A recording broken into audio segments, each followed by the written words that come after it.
Kaya pala, Erica meron na pala itong mayamang foreigner. Bago ko ipagpatuloy ang reaction video na ito, hiling ko lang na tapusin ang panunood nito para malaman ang nilalaman nito, at kung bago ka pa lang sa munting channel na ito, paki-subscribe naman. Maraming salamat. At huwag natin kalimutan suportahan ang ama ng Kalingap na si Val Santos Matubang at si Kalingap Rab. Isang mapagpalang araw sa inyong lahat mga ka-viewers. Isang foreigner ang gustong pumunta dito sa Pilipinas para makita ang kanyang iniidolo na si Erica. Wow, talagang isang foreigner ang pupunta dito para makita si Erica. Talagang nai-inlove ng todo ang foreigner kay Erica. Lagi daw siyang nanonood ng mga vlog noon ni Erica.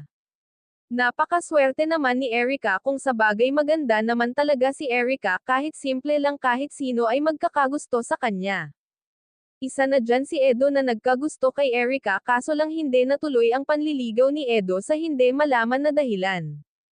May isa pang haka-haka na nagkagusto rin si Mr. Jun A kay Erica. Pero wala naman palang katotohanan ang mga yon at haka-haka lang yun ng mga viewers at netizen, kaya nga hanggang sa ngayon ay magkaibigan na lang sila. Pero okay lang naman kay Edo yon, at least pareho na sila naka-move on.